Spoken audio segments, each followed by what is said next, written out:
दोस्तों, यह कहानी है एक ऐसे लड़के की जिसने गरीबी, तानों और मुश्किलों के बीच भी उम्मीद का दिया बुझने नहीं दिया। बहुत साल पहले की बात, एक छोटे से गांव में जहां बिजली दिन में कुछ ही घंटों के लिए आती थी और बरसात में रास्ते कीचड़ से भर जाते थे, वहां एक जर्जर सी झोपड़ी में एक लड़का रहता था। उसका नाम था आरव और उसकी उम्र करीब 18 साल थी। आरव की जिंदगी बचपन से ही कठिन रही थी। उसकी माँ बीमारी के कारण दुनिया छोड़ चुकी थी और पिता की मौत उसे इतनी छोटे उम्र में हुई कि उसे उनकी याद भी ठीक से नहीं थी। रिश्ते में उसके चाचा चाची ने उसे अपने पास रख तो लिया था, लेकिन कभी बेटे की तरह नहीं अपनाया। उनके लिए बस एक जिम्मेदारी था। सुबह होते ही घर में ताने शुरू हो जाते, कब तक इसे खिलाते रहेंगे, कम से कम 2 वक्त का खाना तो खा ही जाता है, बदले में करता क्या है। ऐसी बातें सुनते सुनते आरव अक्सर चुपचाप चारपाई के कोने में बैठ जाता और अपनी पुरानी फटी हुई किताबों को देखता रहता। कभी वह स्कूल का सबसे तेज छात्र माना जाता था। 7वीं तक वह गांव के स्कूल में हमेशा अव्वल आता था, लेकिन माँ की मौत के बाद हालात बदल गए। एक दिन चाचा ने साफ कह दिया,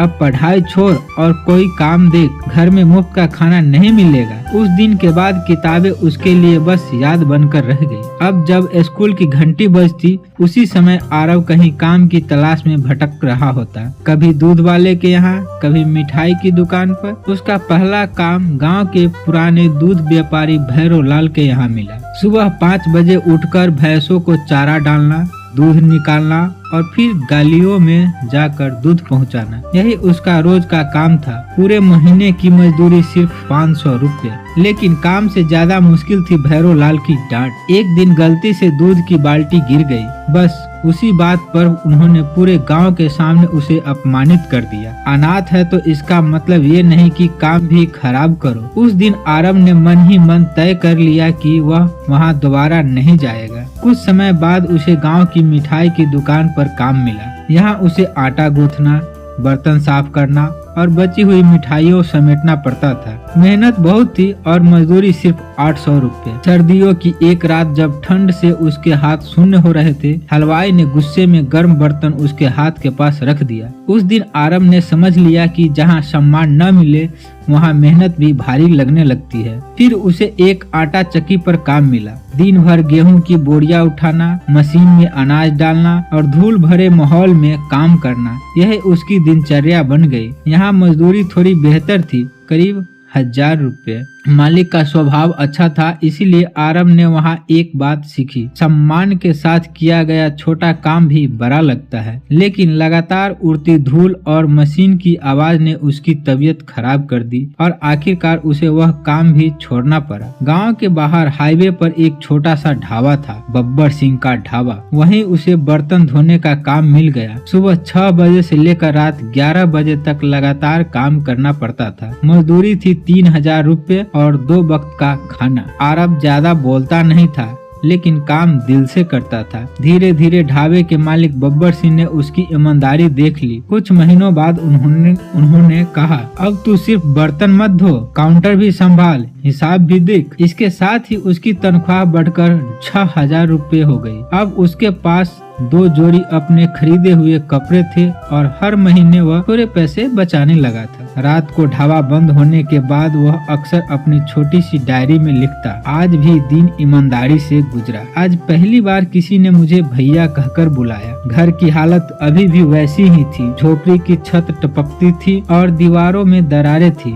एक रात तेज बारिश में पानी उसकी थाली में टपकने लगा। उसी पर उसने खुद से वादा किया, अब सबसे पहले अपने घर को ठीक करूंगा। 2 महीने तक उसने रोज थोड़ा थोड़ा पैसा बचाया। जब 2000 रुपए इकट्ठे हुए तो उसने पुरानी टीन की चादरें खरीदी और खुद ही छत ठीक कर दी। जब अगली बार बारिश हुई तो पहली बार उसके बिस्तर पर पानी की एक बूंद भी नहीं गिरी। उस रात उसे बहुत गहरी नींद। धीरे धीरे उसने दीवारें भी ठीक कर ली और एक पुराना पलंग खरीद लिया। फिर एक छोटा बल्ब और टेबल फैन भी लगा लिया। अब उसकी जिंदगी में थोड़ा सुकून आने लगा था। एक दिन उसने ढाबे पर बब्बर सिंह से पूछा, भैया आपने कभी सोचा था कि आपका अपना ढाबा होगा?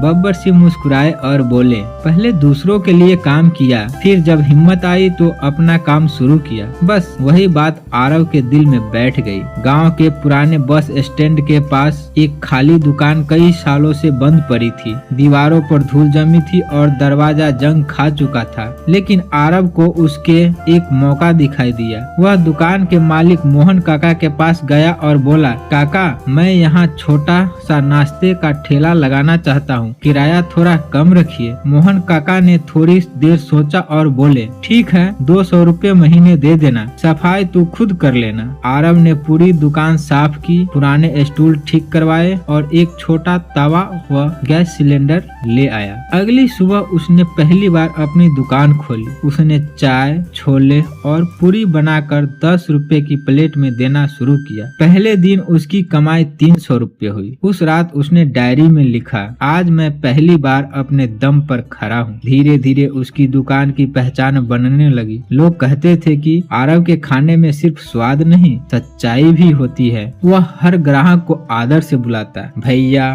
काका, बहन जी। कुछ महीनों बाद उसकी कमाई बढ़कर महीना में 12-13 हजार तक पहुंच गई, लेकिन उसने अपने लिए कोई नई चीज नहीं खरीदी। वह हमेशा कहता, जिंदगी को सुधारना है, दिखाना नहीं। गांव के स्कूल में कई बच्चे खाली पेट पढ़ने आते थे। आरव रोज 2-3 बच्चों को बिना पैसे लिए खाना दे देता। धीरे धीरे उसने 2 गरीब बच्चों की फीस भी भरनी शुरू कर दी। एक दिन स्कूल के वार्षिक कार्यक्रम में प्रधानाध्यापक ने घोषणा की, इन बच्चों की पढ़ाई किसी ऐसे व्यक्ति की वजह से चल रही है जो खुद कभी गरीबी से लड़ चुका है। पूरा गांव तालियां बजा रहा था। उधर आरव अपनी दुकान पर खड़ा चुपचाप आलू तल रहा था। तभी एक बच्चा दौड़कर आया और बोला, भैया मेरी फीस आपने भरी थी ना? आरव मुस्कुराया और बोला, पहले खाना खा ले, बातें बाद में।